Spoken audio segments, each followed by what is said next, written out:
Hello, this is Gary Hart, and I'm demanding that you listen to InYourHeadOnline.com, or I'll send a kabuki to your house and blow your ass green. All right, and we're back, and we're joined by Sir Oliver Humperdinck and Gary Hart. Thanks for coming on In Your Head, guys. Oh, yeah. Hello there. How are you? I'm good. How are you guys? Nice to be with my friend, Sir Oliver. Yeah, my friend Gary Hart. Yeah, I just was with him 3 days in the Carolinas. We had a marvelous time. Oh, excellent.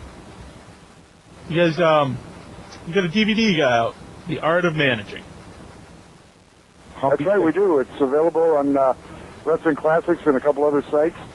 And it's Gary and I spending, I guess about 2 hours talking about the old days, how it was when a manager was a big part of the business.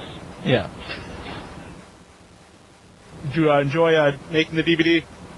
Had a great time. Spent an hour with Humpy. We sat down, and it was like him and I sitting in a hotel room just reminiscing about guys we managed and the good times we had. You think some younger guys could learn something if they watched it? Maybe some guys Well, business?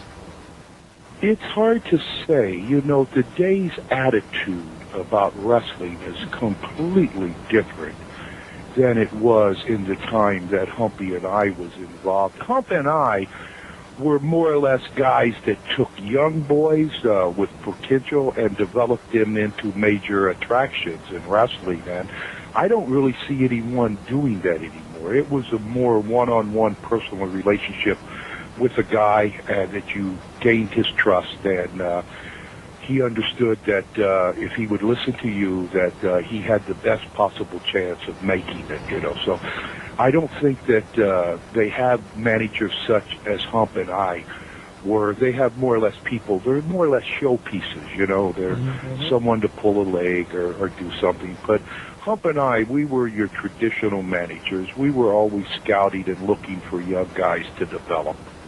And I think there's no one really doing that anymore. Nowadays, that's left up to the booking office and to the promotion. But in our time, Hump and I were free agents, and we had the ability to scan talent. And if we saw someone that we thought had potential, we would hook up with them and put them into the main event position. But nowadays, that's more or less handled strictly by the office. Right. So it wasn't just an on-air role. You also would manage them off the air? Oh, yeah. I mean, it was, you were a real manager. You picked their opponents. You got them into programs. You took care of their traveling. You took care of their finances. You know, you were a manager. And if you were their manager, you did everything 24/7 to better their career. Nowadays, it's more or less... it's someone that goes to the ring and stands around and pulls a leg or does something like that. But in all honesty, Humpy and I were traditional managers. We developed a lot of different guys over a long period of time in many different areas throughout the Carolinas, Florida, Georgia, Texas, you know, so California. So we were actually managers. Right. I think we lost Humperdinck. Oh, no. Yeah. Are you there, Humpy? No, he's gone. But maybe we'll call back. He'll come back. Yeah. Humpy would never leave me like that. Right. Not even so much of a buy or leave. He doesn't care about the rest of us, but he wouldn't leave Gary Hart. No, he wouldn't leave me. We're long time close companions. Cool. For over 31 years we know each other. Was there a certain type of wrestler you looked for that you thought would fit your style of managing? Well, I didn't have a style. I adapted to the guy that I was with. Mainly what I looked for was someone that I noticed that the crowd was interested in. I more or less felt that if the people already liked them and had some interest in them, it would be a lot easier for me to present them in a favorable manner, and the people would even like them more. I didn't have a specific type. You know, I had guys like the Spoiler, Gito Hernandez, George the Animal Steel, Chris Adams, Bruiser Brody, Abdullah the Butcher, Al Perez, the great Kabuki, the great Muta, Larry, you know, Larry Sabisco, Dickie Slater, Bob Martin, Dusty Rhodes. So I probably missed a few along the way, but I really didn't have a specific type of guy. I was more or less interested in finding someone that the people had a connection with and take advantage of that and blow them as high as I could. Right. Did you look for maybe something that was just missing a little something that you could add to it? Or, well, some of those guys were already pretty established guys. Yeah. But what my thing, I believe, I had the ability to watch a guy and tell him what not to do.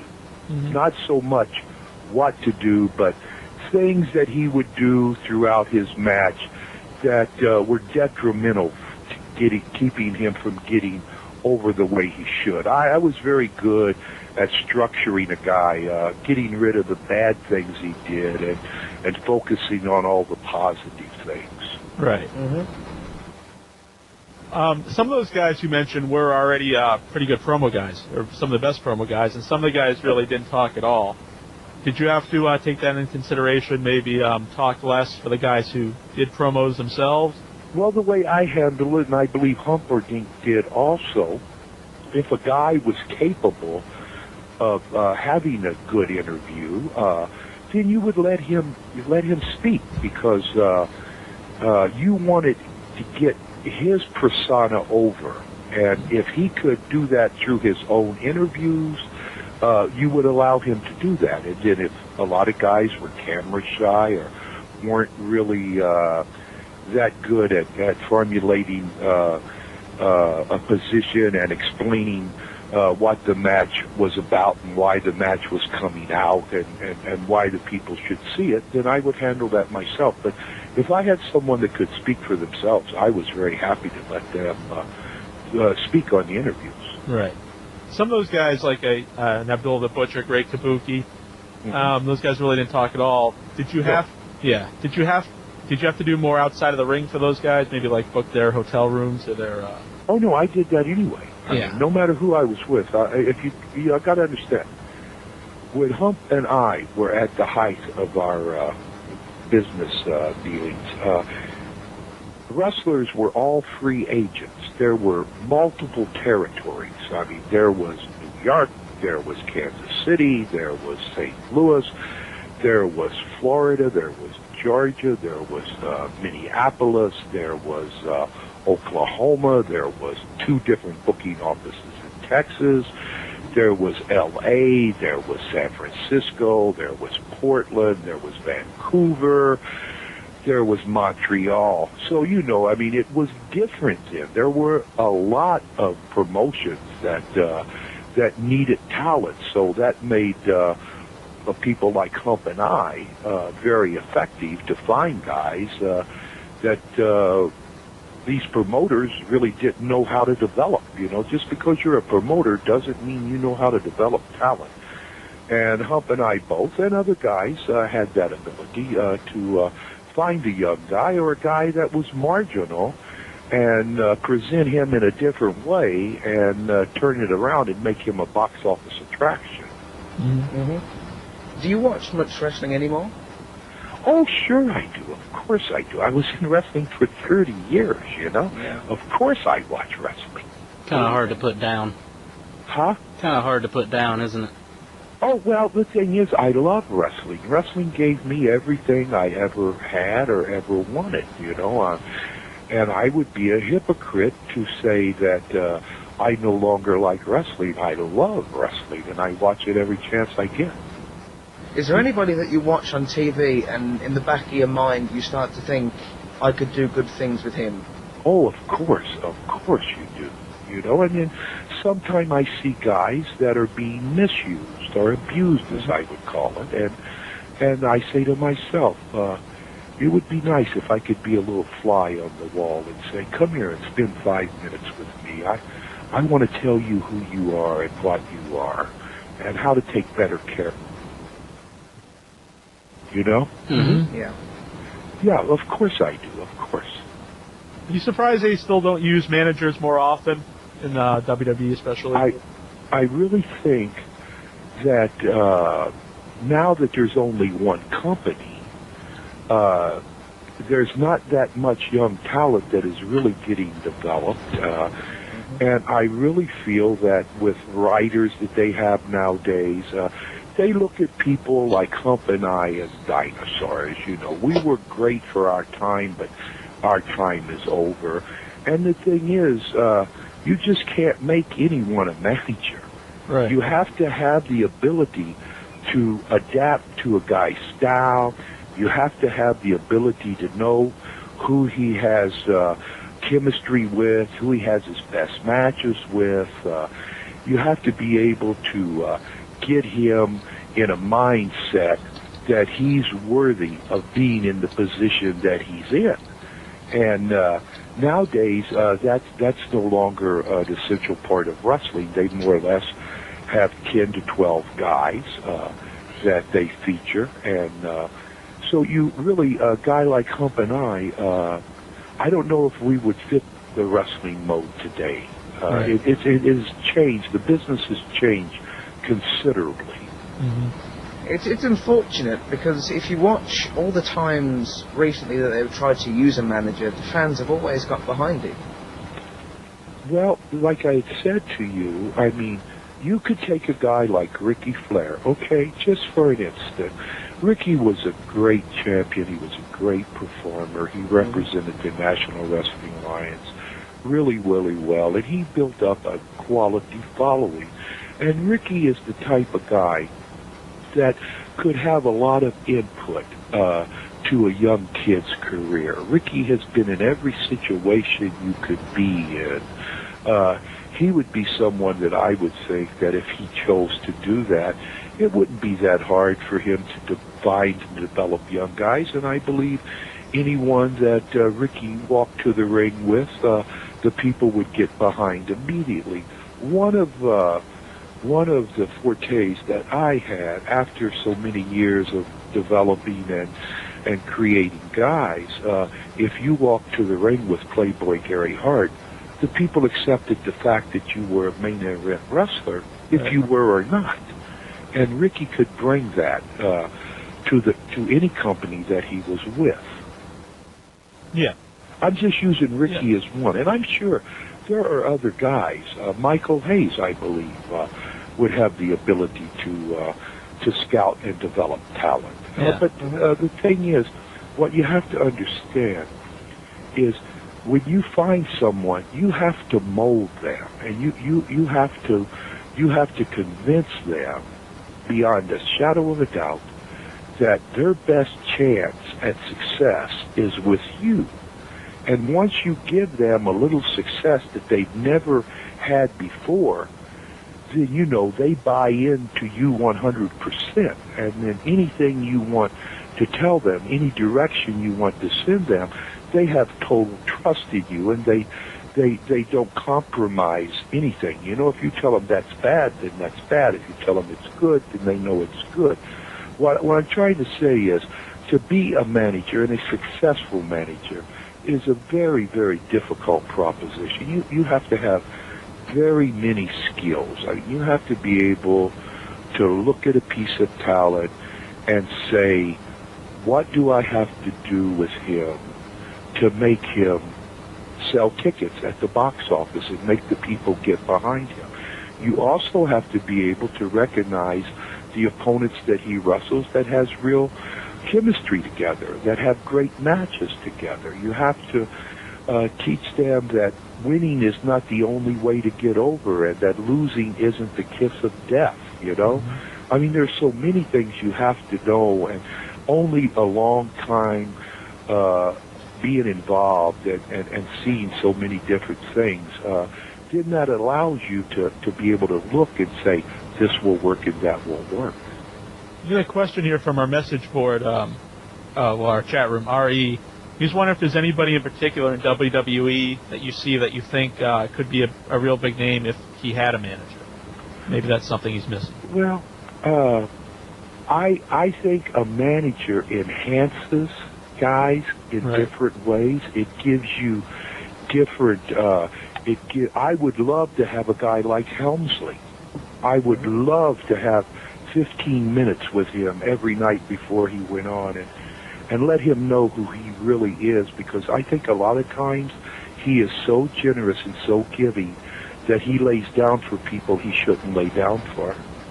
Right. I think Carlito is fabulous. I think I'm very high on him. I think a guy like Chris Masters, I think he has great potential. I believe if he had someone like myself or Hump that could mellow him out and really teach him who he was and what he was and set him in the right direction. Mm-hmm. Another guy that I just saw recently, Mr. Kennedy, I think he has a lot to offer. You know, quite a few guys I see, and yeah, sometimes I say, man, I'd love to be in his corner and help him, you know, to develop to who he should be, because that's what a manager really does. He helps you become who you should be. You know, you can't make anyone anything they're not, but you can damn sure help them become who they are and what they should be, and that's what Humpy and I brought to the table. Right.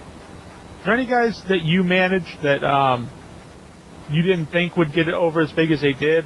Really surprised you? Became a big star?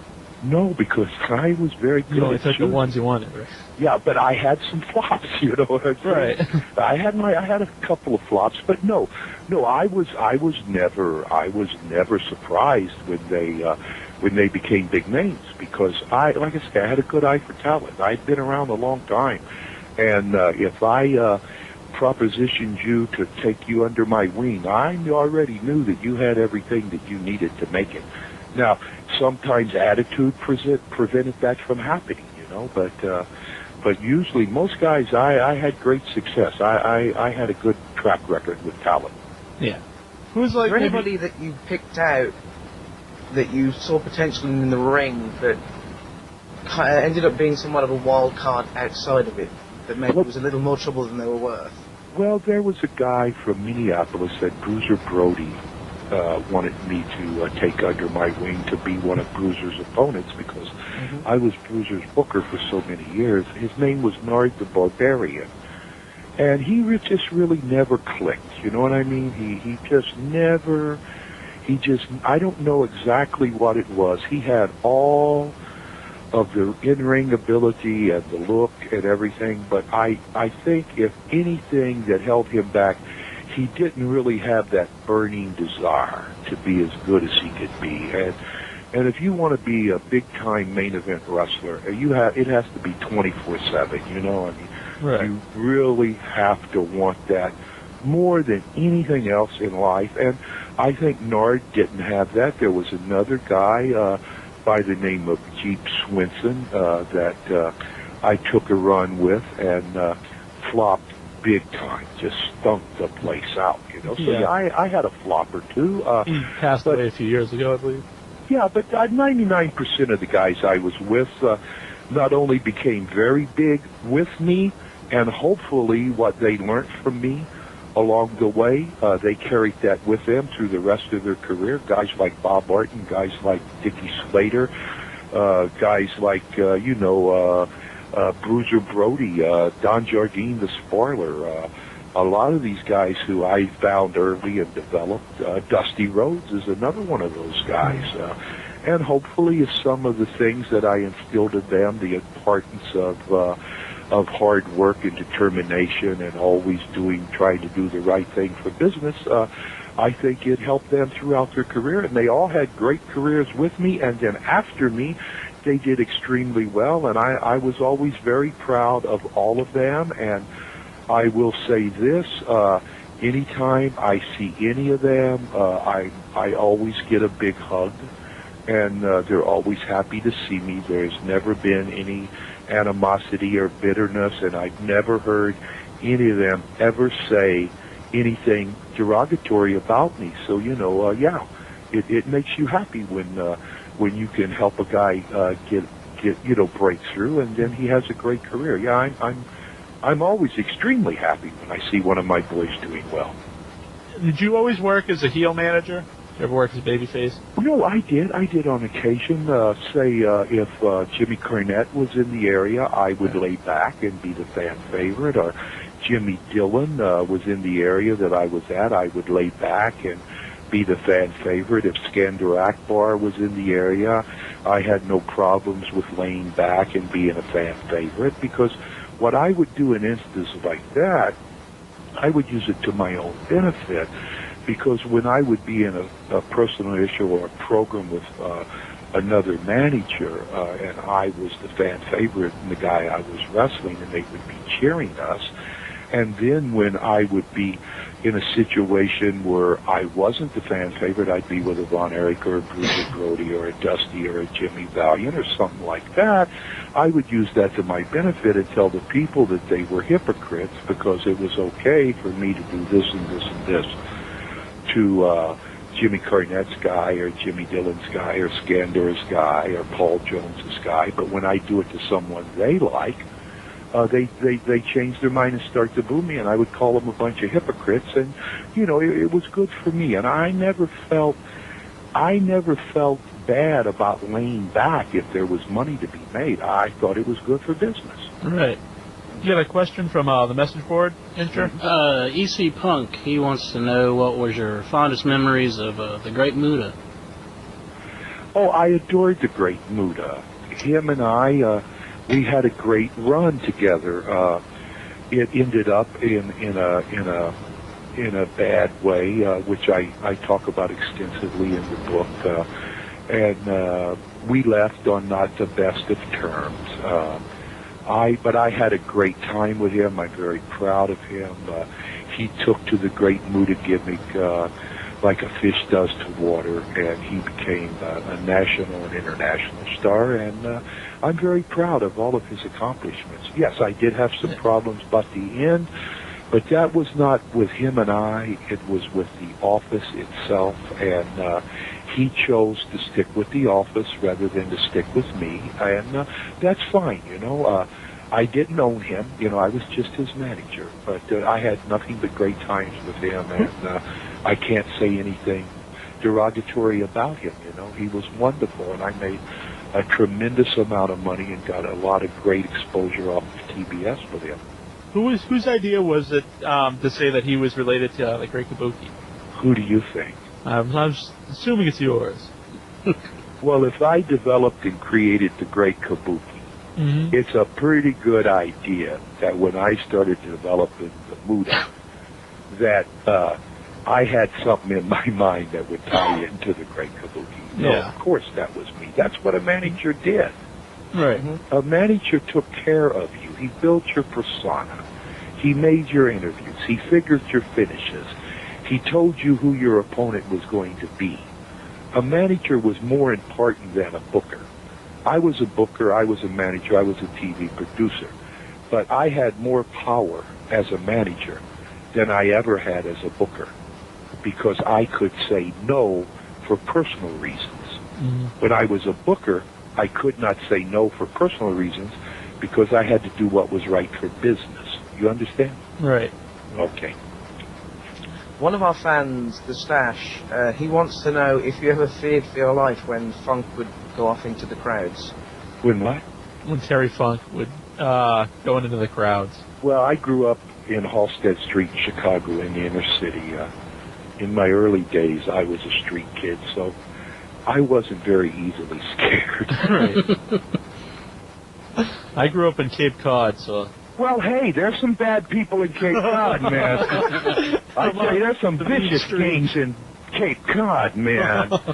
They go out there in their Hickey Freeman suits and wingtip shoes and just beat the hell out of each other. Oh, yeah. No, I'm just kidding. Well, you are a product of your environment. Right. And my environment was, I was a street kid from Chicago who got involved in wrestling, and no, I was never afraid of it. Cool. Never. Do you have any good road stories with any of the guys? Like what? Share one? What are you looking for? Like what? Funny one. Oh, funny one, okay. There's probably a lot more in your book that's coming out. Yes, a lot of stories in my book. I tell you a funny story, okay, that it's in the book. I was managing Abdullah the Butcher, and at the same time I had Mark Lewin, and Don Jardine, the spoiler, and Dickie Slater and Bob Orton, and Mark Lewin was wrestling the spoiler, and he was also wrestling Abdullah. And if anyone knows anything about Abdullah, they understand that he does not like to lose, right? Right. Under no circumstances, DQ, count out, that's fine with Butch, but 1, 2, 3, he wasn't going for it. So I needed him to do a job, as we call it, for Mark Lewin. But I knew that if I approached him and said, Abdullah, I need for you to do a favor for Mark to get him over because I'm going to switch him over and put him with Don Jardine, the spoiler, I knew Butchie would absolutely say no. So what I did, I told him that I had him booked with Mark Lewin in a 2 out of 3 fall match, and that the first fall I wanted Mark to put Abdullah to sleep with the sleeper. And then I would wake Butchie up, and then the second fall, Butchie would take out his fork and chop Mark down and juice him really good and get a lot of juice. And then between the second and third fall, that Butchie would keep attacking Mark between falls, and the referee would throw it out. And Abdullah told me, hey, that's great, champ. I can do that. I think that'll be real good for business. So we went to the ring. We went about 9 minutes. Mark put him to sleep. While Abby was laying out asleep, Mark slipped out under the bottom rope and left the ring. I woke Abdullah up. Abby looked around. He said, where's Mark? I said, you're the only Mark in the ring. It was a 1-fall match. Do you like that one? Yeah. Okay. That's in the book. Some of the little stories like that is in the book. I don't know how risque I can get, but... you can say anything you want on here. Okay, 2 of my guys were coming back from Miami, and they had a girl with them. Mm-hmm. And when they got up to the toll booth, the toll was something like $9. And they told the toll attendant, it was about 3 o'clock in the morning, they told the toll attendant that they didn't have any money, but they could pay him with a blowjob. And the guy freaked, you know. He thought he was talking to 2 faggots. He didn't know who they were. And I don't mean faggot in a derogatory way. Right. I know. And so they say, the guys, what are you talking about? And they told the girl in the back seat that they had traveled with, they said, hey, jump in there and give the guy a blowjob. And she did, and he didn't charge toll, and the guy was happiest he had ever been. He had never been paid so well for toll. I'm not going to tell you who the participants were, but that actually happened. It's the best night of my life. Yeah, that actually happened. And I'll tell you another old story that is in the book. I'll give you the short version. When Dusty and I were having our run in Florida, occasionally we would travel together, even though that was the kiss of death. It was unacceptable for guys that worked with each other to right. And we were coming back from some town. I don't remember exactly which town it was. And the little midget, little Tokyo, wanted to ride back with Dusty and I. And so the little Tokyo was in the back seat, and we were drinking beer and wine coming back from the town. And little Tokyo, not being, you know, the size of Dusty and I, he damn sure couldn't drink as much wine or beer as we could. So sometime during the trip, he passed out in the back seat and fell down in the floorboard. And Dusty and I was throwing our beer cans over the back seat, you know, and they covered him up. And we got home about 2:30 in the morning. Dusty dropped me off where I lived, and he went on to his house. And he didn't remember that little Tokyo was with us because he had been passed out for an hour or so, I guess. So the next morning, early in the morning, around 8 o'clock, Dusty heard somebody pounding on his door. He said he thought it was the police.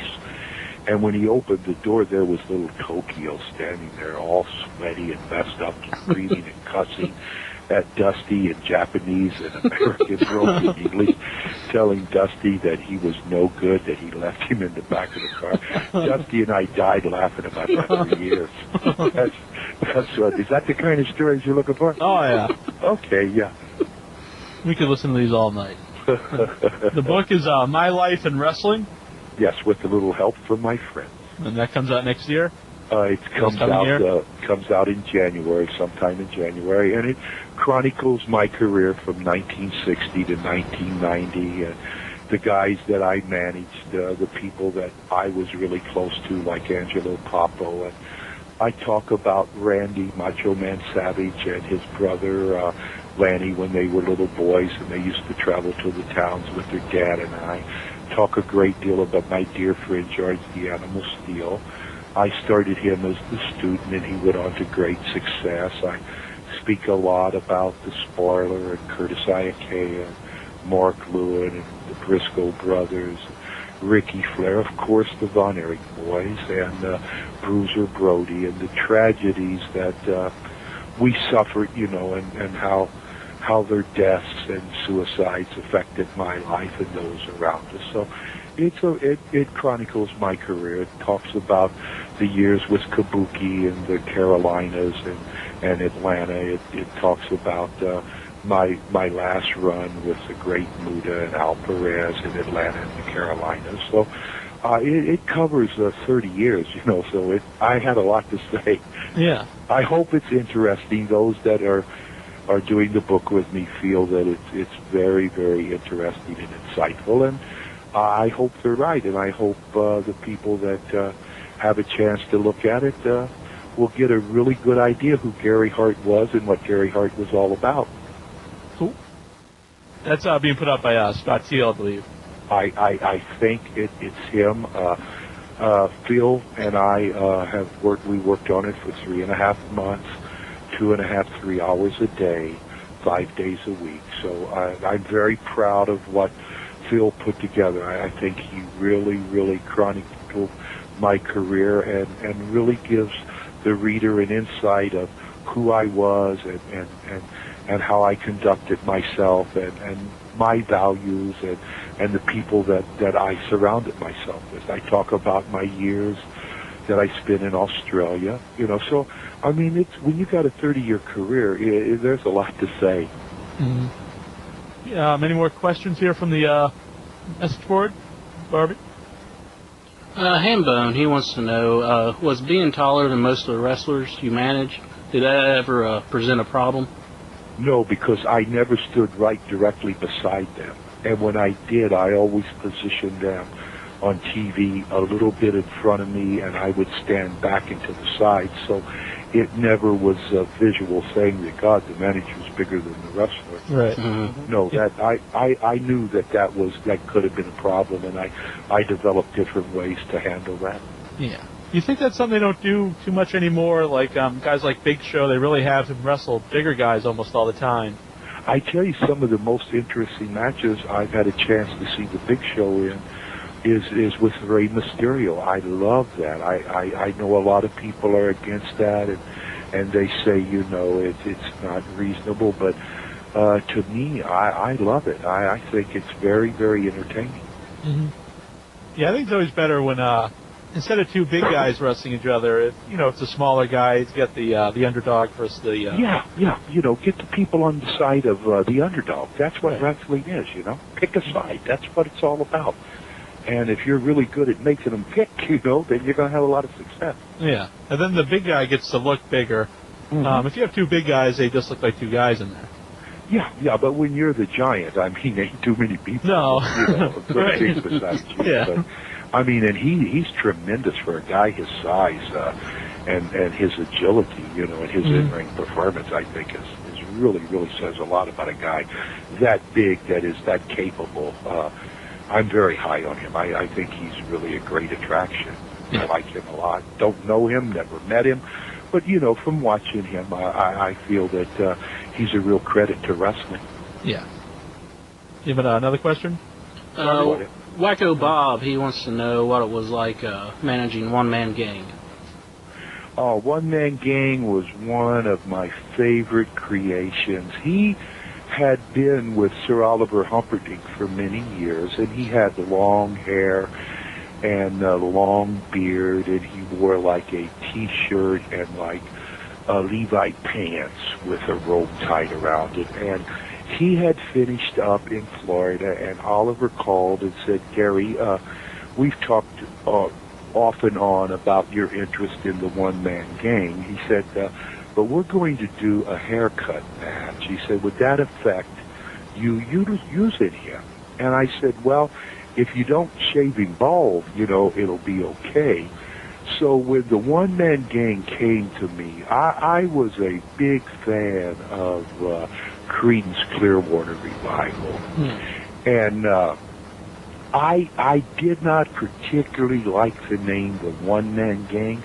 I don't think it personalized him to make him an individual and make him someone that you would get interested in. I think, and no disrespect to Humpy or Dusty or anyone else, but I don't feel they ever got the full potential that the one-man gang had to offer.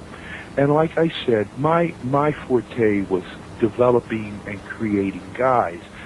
And I had a vision of the one-man gang as a guy from Halstead Street from my old neighborhood. And they had started giving him a regular haircut.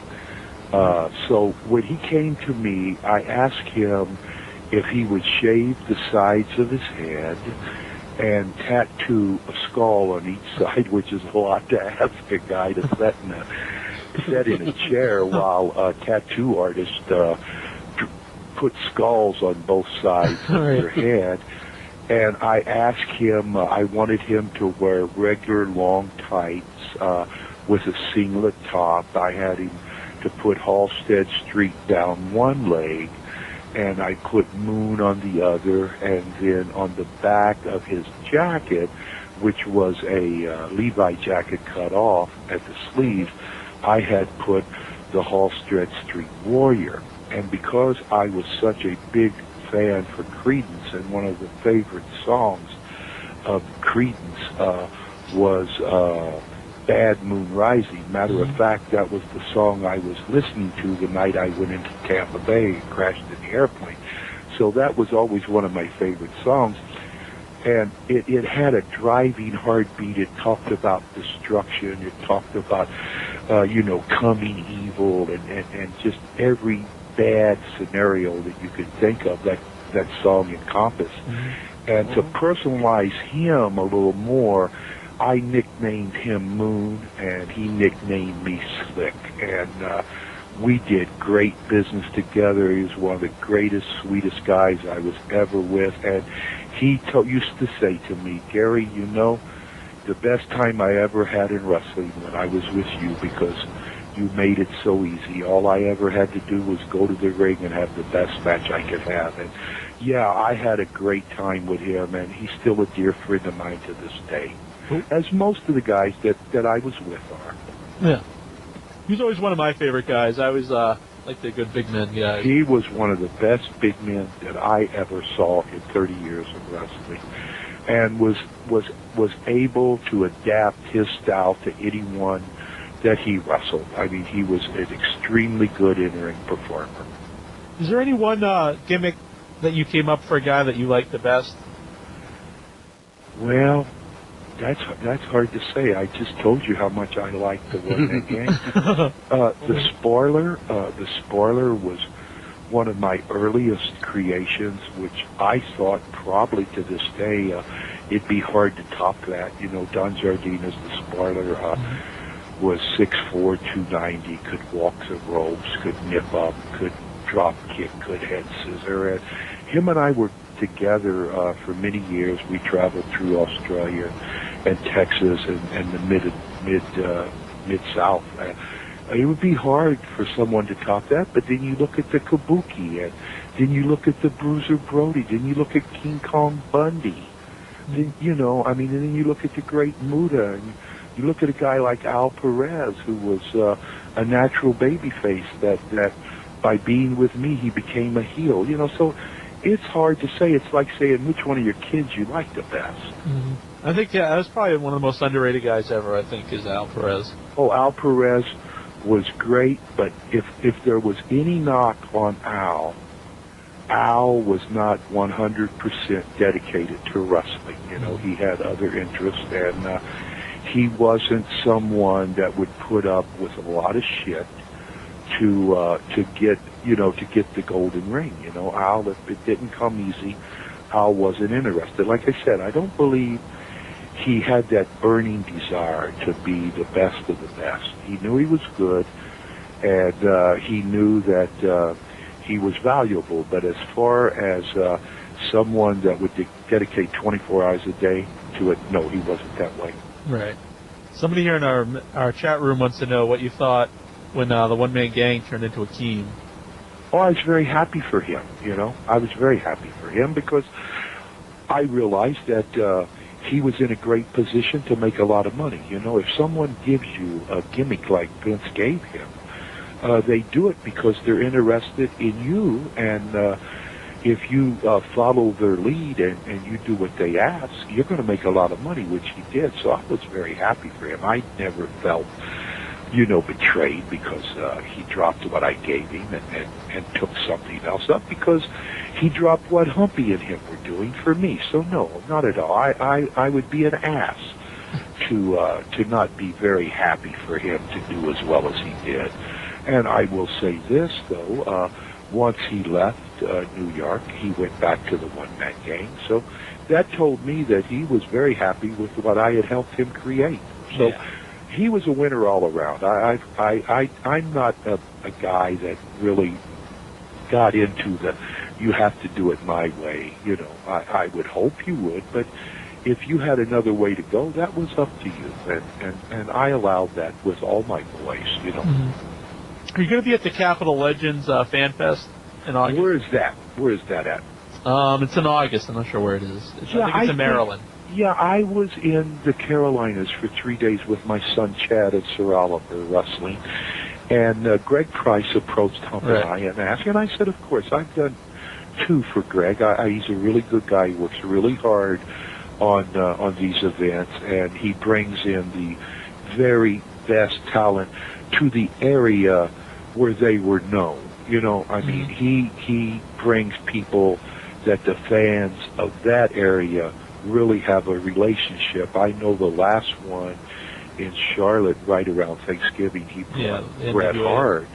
Oh, it was tremendous. I mean, the people lined up for Bret, because Bret was such an inspiration to all the wrestling fans. He was just so dynamic and just so courageous and entertaining in his matches, and he was a man of principle, and he stood up for what he believed in, and he really understood that the fans knew who he was, and he didn't want to disappoint them. And yeah, they turned out in droves and stood in line for hours to ask Bret questions and to get his autograph. And I was so happy.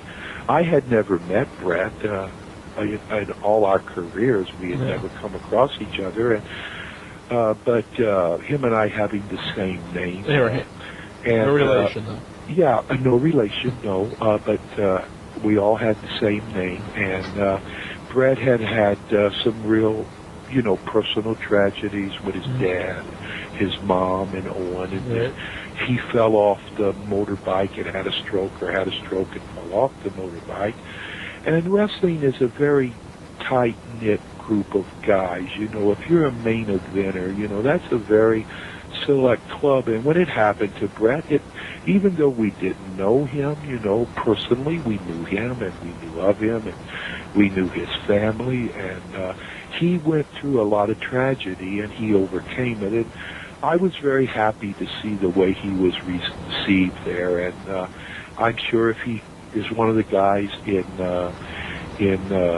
D.C., because you got to understand, Bret never wrestled in the Carolinas, but he was such a mega star with the WWE that even though he wasn't a guy that the Carolina fans had a chance to see on a weekly basis, they did have a chance to see him on TV, not live. And when they had an opportunity to come and shake his hand and meet him, they lined up, which is a great tribute to Bret and a great tribute to Greg for having the foresight to understand the popularity of wrestling doesn't necessarily lie only in the area that you were big in. Right. That's August 11th, 12th, and the 13th. It's in Rockville, Maryland. And for more information, you can visit CapitalLegends.com. Yeah, and he always assembles. He had mentioned Bruno would be there. I believe Billy Superstar Graham is going to be there. I know he's trying to deal with George the Animal Steel and Kevin Von Erich. Hump and I have already said okay. He's also going to have matches, wrestling matches, some of the better young talent that really haven't had national exposure. He did that in Charlotte, and people received that very well, so he's going to follow that format. I think it's going to be a great time, you know. Yeah. And I'm looking forward to being there. Cheap plug for us, our Ox Baker and our Stan Hansen interviews are archived on that site as well. Do I?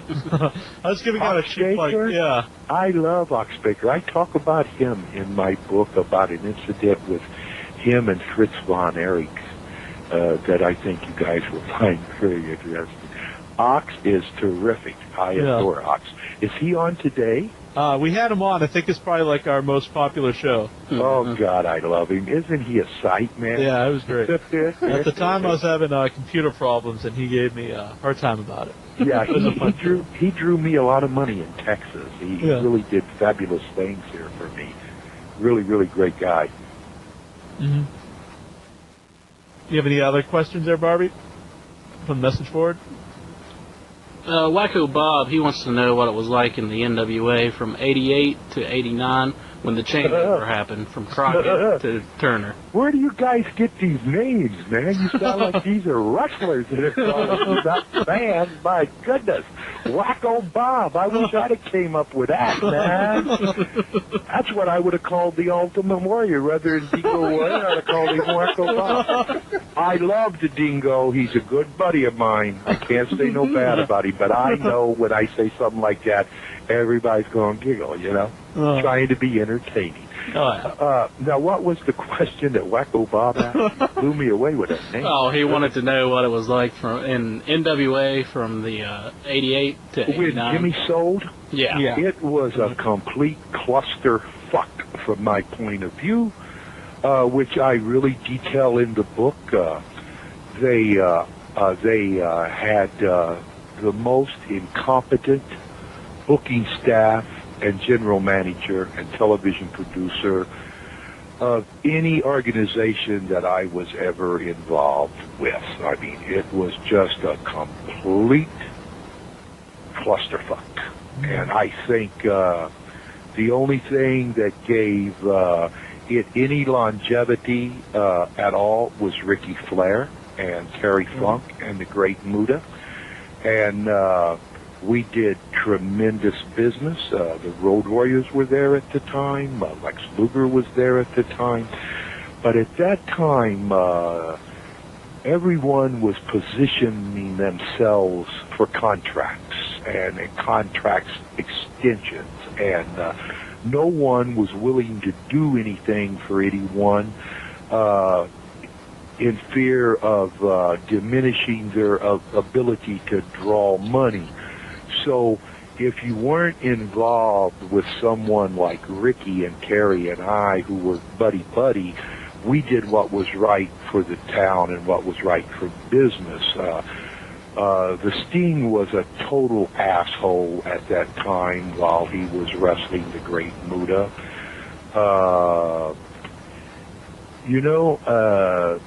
Guys forgot that we were wrestlers and that we needed to hang together for the betterment of the business, and everyone started dealing for themselves what was best for them and fuck everybody else, you know?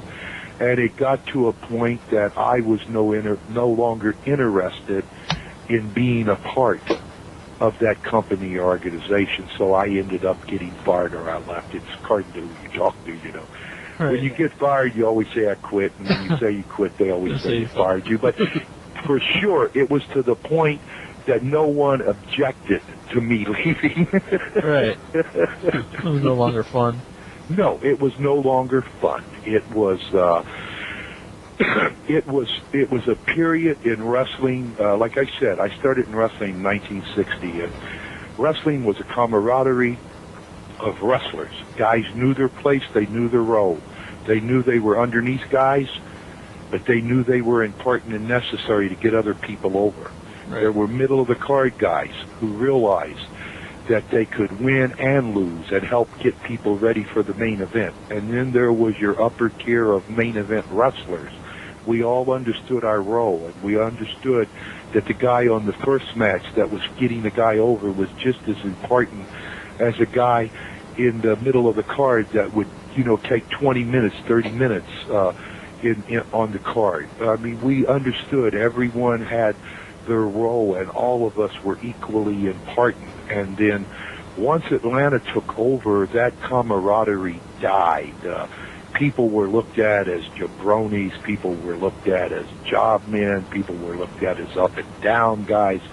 It was no longer we are a group, we are a show. It takes all of us from first to last to have a good show. That's the way I was trained, and that's the way I always lived. When I was a booker, I was that way. I understood that my first match and my second match were as important as my last match. I understood I had to have an excuse me match somewhere along the card if people wanted to go to the bathroom or the concession stands. It was different. But when Atlanta took over, they had people that had no knowledge of wrestling. Did they know TV? Yes. Did they know marketing? Yes. But did they know the day-to-day workings of wrestling and what it took to create and develop talent, position guys, and to schedule big shows and to work towards big shows? No. And the guys were not interested in that no longer. They wanted their contract now. They wanted as much money as they could get, or they wanted a long extension on their contract. So therefore, the camaraderie that made wrestling one of the greatest shows on earth became very dull and very boring. Guys would go out and take care of themselves rather than the match. Right. Did WWE, WWF ever try to bring you in? No, I wasn't their type of talent. I was a guy that would find, create, and develop a guy. And then him and I would move on to the next place. Right. New York's policy was, from early on, Bobby Davis was the first that I remember. As a manager in New York, you managed the guy that was going to be the next contender for the world's champion. Right. And when he had his 3 or 4 month run, then you would bring another guy in, and then you would go with him the same way. And I just didn't fit that mold. I saw nothing wrong with that, but that wasn't my cup of tea.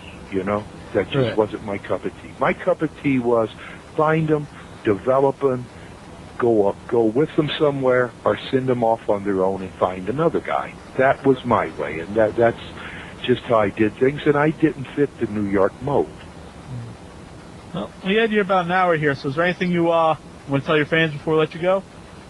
Hey, thanks for all the support for all the years, and thanks for remembering who the hell I was. I mean, that's a great tribute. I've been out of wrestling for 15 years, and people still come up and say, hey, Gary, I remember this, or I remember that, or when I go to the autograph shows, people line up for a couple hours just to say hello and tell me they remember this or that.